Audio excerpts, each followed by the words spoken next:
ముఖ్య అతిథిగా విచ్చేసి తన అమూల్యమైనటువంటి సమయాన్ని మనకి కేటాయించినటువంటి సోదరులు గౌరవనీయులు ఆంధ్రప్రదేశ్ శాసనసభ చీఫ్ విప్గా ఉన్నటువంటి జీవి ఆంజనేయులు గారిని మాట్లాడవలసిందిగా కోరుతున్నాను.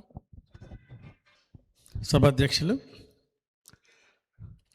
తెలుగుదేశం పార్టీ జిల్లా ప్రధాన కార్యదర్శి శ్రీ నల్లపాటి రామచంద్ర ప్రసాద్ గారికి, వేదిక మీద ఉన్నటువంటి పెద్దలు డాక్టర్ బొట్ల రఘుప్రసాద్ గారికి, అలాగే అభినయ శ్రీనివాస్ గారికి, మా గురువు గారు యోగాలో నాకు కూడా నేర్పారు మన జీవీఆర్ గురూజీ, అలాగే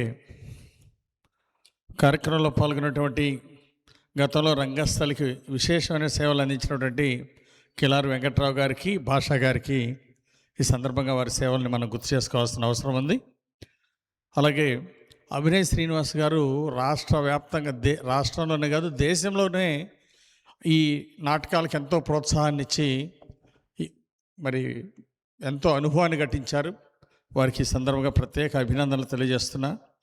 అట్లాగే మరి జవాది వెంకట్రావు గారు టౌన్ హాల్ ప్రెసిడెంట్ గారికి, మన కనుమూరి లక్ష్మి గారికి, తమ్ముడు రాపర్ల జగ్గారావు గారికి, ఇతర వేదిక మీద ఉన్నటువంటి మిత్రులు పెద్దలు కోటేశ్వరరావు గారికి, ఇక్కడ ఉన్న ఈరోజు ఇంత ఆలస్యమైన 2 నాటికలను చూసి ఇంత కష్టపడి ప్రదర్శనలు ఇచ్చినటువంటి ఆ ప్రైజులు కూడా చూద్దాం అని కళాకారులు ప్రోత్సహించాలని ఒక సహృదయంతో ఇక్కడ ఉన్నటువంటి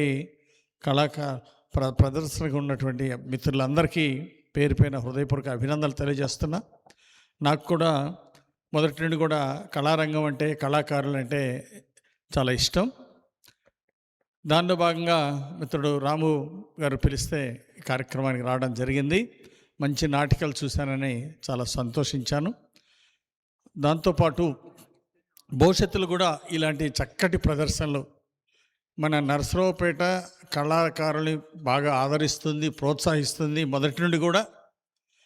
సో ఈ కార్యక్రమాన్ని దిగ్విజయంగా అనేక సంవత్సరాల పాటు భవిష్యత్తులో కొనసాగించాలని వారు తల్లిదండ్రుల పేరుతో ఈ కళా పరిషత్తుని ఏర్పాటు చేయటం అభినందనీయం. ఆయనకి వాళ్ళ తల్లిదండ్రుల మీద ఉన్నటువంటి ప్రేమ, అభిమానం, ఒక కృతజ్ఞతాభావంతో ఇది ఏర్పాటు చేశారు. అందుకోసం దీనికి రాష్ట్ర స్థాయిలో, జాతీయ స్థాయిలో ఈ కళా పరిషత్తుకి మంచి పేరు వచ్చే విధంగా మరి ముందుకు తీసుకెళ్లాలని ఈ సందర్భంగా నేను కోరుకుంటూ, మరి కిలారు వెంకట్రావు గారు ఒక సూచన చేశారు.